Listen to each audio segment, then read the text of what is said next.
In the darkness of the Bastille prison on a November night in 1703, an aged man breathed his last.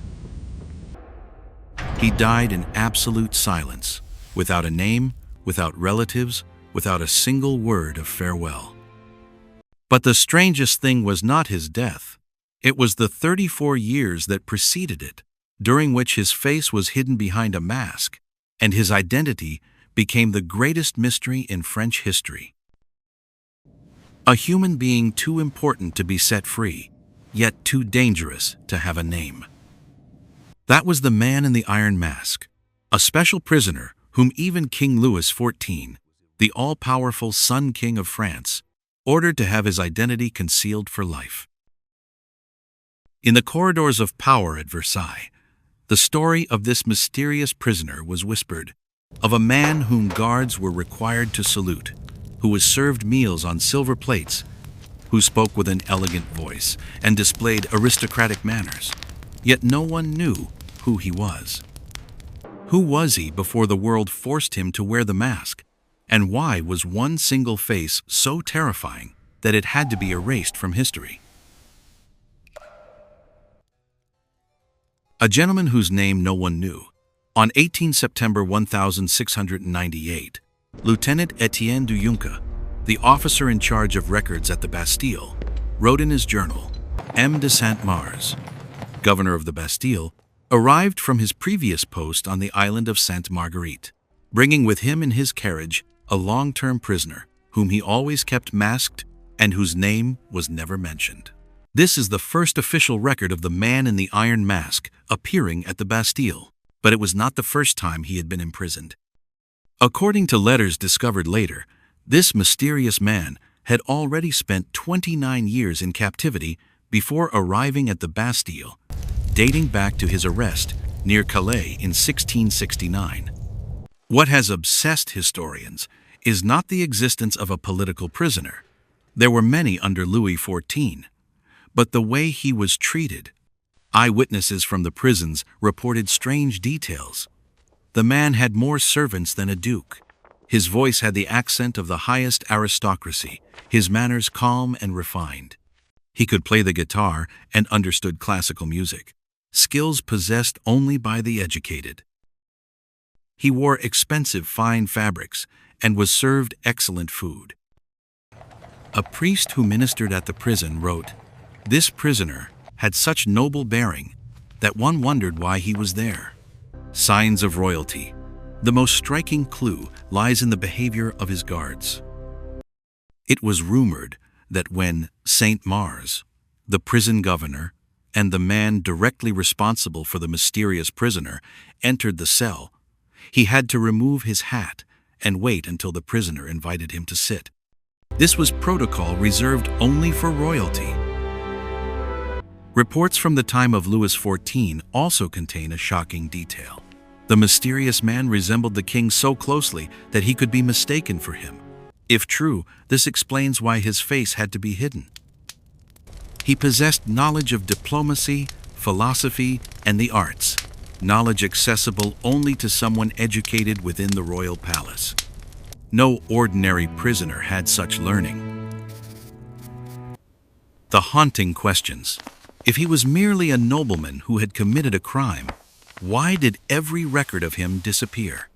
Why was even his name forbidden to be spoken? And most importantly, why, after his death, were all the objects in his cell burned, the walls scraped clean and repainted, and every piece of metal he had touched melted down? This was not how an ordinary criminal was treated. This was how a state secret was erased. The twin brother of Louis XIV. Hypothesis.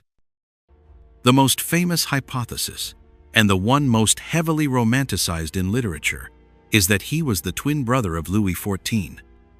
This story was popularized by Alexandre Dumas in his classic novel, The Man in the Iron Mask, part of the Three Musketeers series. According to this theory, Queen Anne of Austria gave birth to twins in 1638. The child born first, by law of succession, would inherit the throne, but the existence of two identical princes could spark civil war over the crown. Therefore, one of the infants was hidden, raised in secret, and later imprisoned for life to prevent any claim to the throne. Dumas wrote, "Two identical faces, but only one was allowed to exist beneath the sun." This theory has some notable indirect evidence. Queen Anne and King Louis XIII had been childless for the first 23 years of marriage, making the sudden birth of twins a miracle that raised suspicions. Some indirect records mention 2 children being born in the palace, yet only one was officially announced. Many contemporaries remarked on the prisoner's striking resemblance to the king. However, modern historians have rejected this theory because there is no medical or birth record proving Queen Anne gave birth to twins. Moreover, if a second child truly existed, killing him would have been far simpler and safer than imprisoning him for life, unless there was some reason they could not kill him. Nicolas Fouquet, the nobleman who knew too much. Nicolas Fouquet was superintendent of finances under Louis XIV, an immensely rich and powerful man. In 1661, Fouquet threw a lavish party at his chateau of Vaux-le-Vicomte, so extravagant that it eclipsed the king's own palace. Louis XIV, obsessed with absolute power, felt humiliated. Weeks later, Fouquet was arrested for embezzlement and treason. He was imprisoned at Pignerol, the very same prison where the man in the iron mask was later held. A strange detail. Eustache Daguerre, the name on the mysterious prisoner's arrest warrant, was once allowed to serve as valet to Fouquet when Fouquet's regular valet fell ill. After Fouquet died in 1680, Daguerre was placed in strict solitary confinement with absolute secrecy. Some researchers believe Daguerre may have overheard secrets from Fouquet, perhaps evidence of corruption among other officials, or even royal secrets Fouquet possessed. Minister Louvois, Fouquet's enemy, may have ordered Daguerre kept alive and silent forever. But if Daguerre was merely a valet, why mask his face? Why not simply kill him? This leads to another possibility. Daguerre may never have been a simple servant. The name may have been a false identity. Ercole Antonio Mattioli, the betrayed Italian diplomat. Ercole Antonio Mattioli was an Italian count and minister to the Duke of Mantua. He was tasked with secretly negotiating the sale of the fortress of Casale to Louis XIV for 100,000 écus. But immediately after signing, Mattioli betrayed the deal by leaking it to other European courts. Louis XIV, famous for never forgiving betrayal, ordered Mattioli kidnapped and imprisoned at Pignerol in 1679. Interestingly, when the man in the iron mask died in 1703, the death certificate recorded the name Marchioli, very close to Mattioli. Furthermore, both Louis XV and Louis XVI later stated that the man in the iron mask was an Italian nobleman. This seemed to fit Mattioli perfectly. However, records show Mattioli died in 1694, 9 years earlier than the masked prisoner. Thus, this theory also faces difficulties. Spy, or someone who knew the king's secret? In 2016, history professor Paul Sanino of the University of California published a new theory after years of research. Eustache Daguerre was a valet to a high official of Cardinal Mazarin who had amassed an enormous fortune while serving as First Minister of France. According to Sanino, Mazarin had stolen part of the fortune belonging to the King and Queen of England. Daguerre, as the valet, learned of this secret and let it slip at the wrong moment. When arrested, he was warned that if he ever revealed his own identity to anyone, he would be killed immediately. This explains why Louvois, in letters, always referred to Daguerre as only a valet, a way of concealing his real importance. Yet it still fails to explain why a mere valet was treated like royalty, and why his face had to be hidden. If he was neither Fouquet, nor Mattioli, nor a simple valet, then who could be more dangerous? Who possessed a face that, if seen, could shake the entire Bourbon dynasty? The answer may lie in a theory published in 2024 by Canadian author Sarah B. Louis XIV may not have been the biological son of King Louis XIII, but rather the child of François d'Auger de Cavois, a captain in Cardinal Richelieu's guard. According to this theory, the man in the iron mask may have been a brother of Philippe I, Duke of Orléans, Louis XIV's younger brother, born in October or November 1643, with a hereditary facial deformity and therefore never acknowledged. If true, hiding his face served not only to conceal his identity, but also to hide evidence of Louis XIV's own illegitimate origins. What makes the mystery of the man in the iron mask so haunting is not only the hidden identity, but the way he was treated during his 34 years of captivity. According to the records of Dujunka and other Bastille officials, this prisoner was treated entirely differently from ordinary inmates. Regarding food, served excellent meals on silver plates, given high-quality wine menu equivalent to that of a nobleman, not a prisoner. Regarding clothing and accommodation, wore expensive fine fabrics. His cell contained decent furniture, though some sources say it was very plain. Allowed to read books and play musical instruments. Regarding demeanor, guards said he was polite, educated, and never complained.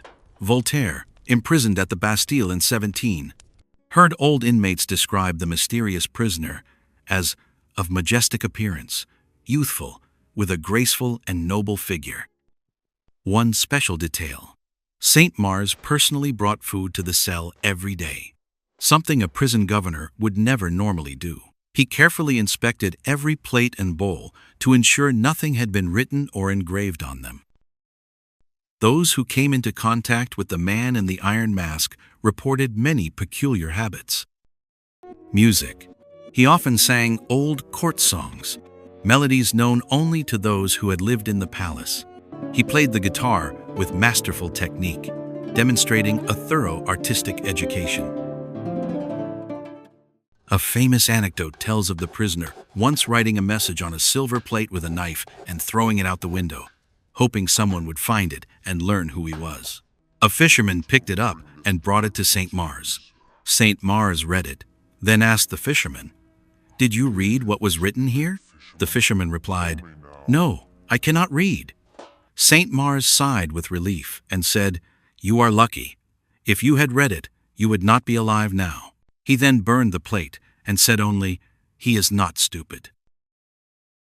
This shows that whatever was written was dangerous enough to warrant death, yet its actual content remains unknown. According to some records, the prisoner sometimes wrote poems by scratching them on walls or objects, only to destroy them himself afterwards. This suggests he both wanted to leave a trace and knew any trace was deadly. The haunting question: if he committed no crime, no rebellion, no plot to overthrow the king, why mask his face for life? This is the question no historian has ever satisfactorily answered. If he had committed treason, execute him publicly as Louis XIV did with countless traitors. If he merely knew a secret, kill him quietly.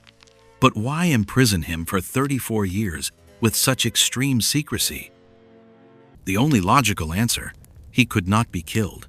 For some reason, his death would have caused worse consequences than keeping him alive.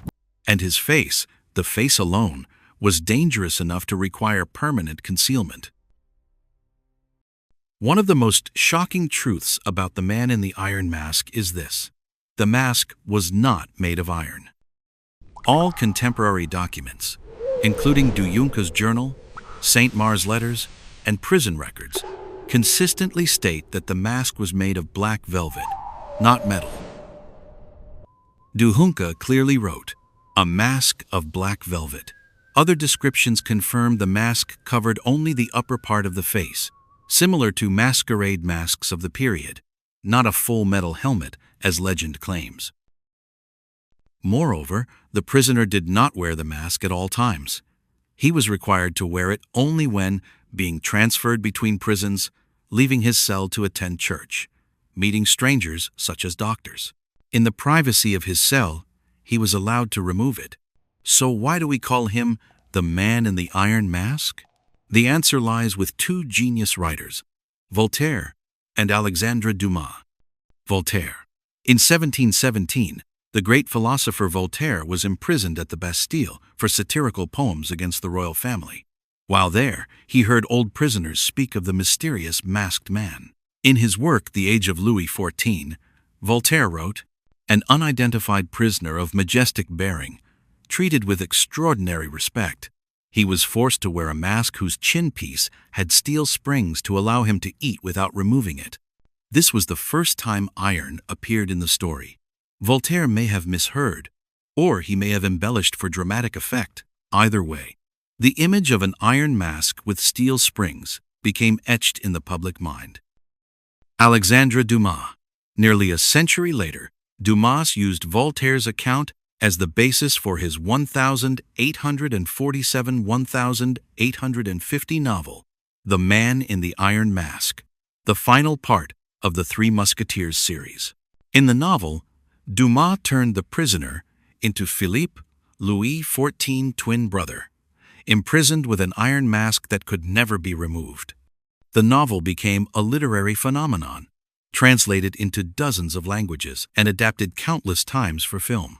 The cold, cruel image of the Iron Mask became so ingrained in popular culture that most people believe it to be historical fact. Why did the French believe it was iron? But why was a false story so widely accepted? The answer lies in social psychology. In the 18th and 19th centuries, during the Enlightenment and later the French Revolution, Louis XIV, the absolutist Sun King, was under fierce attack. The French people wanted a symbol of monarchical cruelty and tyranny. A velvet mask? That sounded humane, even elegant. But an iron mask? Cold, merciless, impossible to remove. That was the perfect symbol of royal oppression. When the people stormed the Bastille in 1789, they claimed to have found a skeleton chained in a dark cell wearing an iron mask. This has no historical basis, but it fitted the psychology of the revolution, turning the Bastille into a symbol of tyranny and the iron mask into proof of royal crimes. Thus, historical truth was replaced by political myth, and from that moment, the Man in the Iron Mask became an immortal legend, even though the real mask was only black velvet. Re-examining Saint Mars records. When historians delved deeply into Saint Mars documents and related papers, they discovered something strange. Every record concerning this special prisoner shows signs of tampering. In the correspondence between Saint Mars and Minister Louvois, the name Eustache Dogger is written in a different handwriting from the rest of the letter, as if added later by another person. Many letters have been overwritten, erased, or deliberately blurred. When the Man in the Iron Mask died, the death certificate recorded his name as Marchioli, completely different from Eustache Dogger. His age was given as about 45.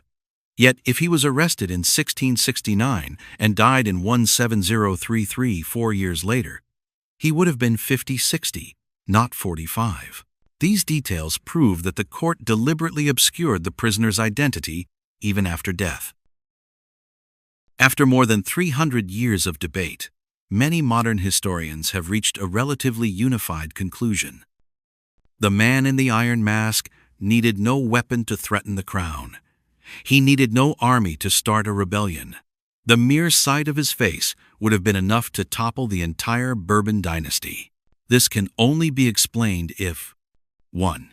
He was of royal blood, perhaps a brother or very close relative of Louis XIV, so similar in appearance that anyone would immediately recognize the resemblance. 2. His existence proved an earth-shattering secret, perhaps about the illegitimate origins of Louis XIV, or a succession plot that could never be revealed. 3. Louis XIV could not kill him, either because he was family or because his death would leave even more dangerous evidence. The strongest current hypothesis remains that the Man in the Iron Mask was a brother or close relative of Louis XIV, not necessarily an identical twin as Dumas wrote. but close enough that their faces were dangerously alike. On the night of 19 November 1703, after attending Mass, the man in the iron mask felt unwell. At 10 p.m., he died without receiving final sacraments. The priest Giraud had heard his confession the previous day and comforted him before he passed. Immediately afterwards, everything he owned was burned. The walls of his cell were scraped clean and repainted white. All metal objects, plates, cutlery, even nails, were melted down. No trace was left. Could history truly erase him? Perhaps we have never seen his real face, the face that terrified an entire dynasty. Perhaps somewhere in still secret archives, in unpublished letters, or in the fading memories of those who lived through that era, clues to his true identity remain. Or perhaps the secret died with him that night and will forever remain one of the greatest unsolved mysteries in human history. More than 3 centuries have passed since the death of the man in the iron mask. Hundreds of historians, writers, and filmmakers have tried to uncover his identity. Yet to this day we have only hypotheses, scattered clues, and a terrifying silence from the official records. Louis XIV took this secret to his grave. Minister Chamillard, the last man who knew the truth, refused to reveal it even on his deathbed, saying, "It is a state secret I swore never to disclose." But the mystery of the man in the iron mask is more than a historical puzzle. It is a reminder of how absolute power can erase a human being from history, of how a single face can be more dangerous than an army, of how truth can sometimes be buried so deeply that it can never be unearthed again. And it poses one haunting question. If France once hid one man's face, how many other faces has history concealed?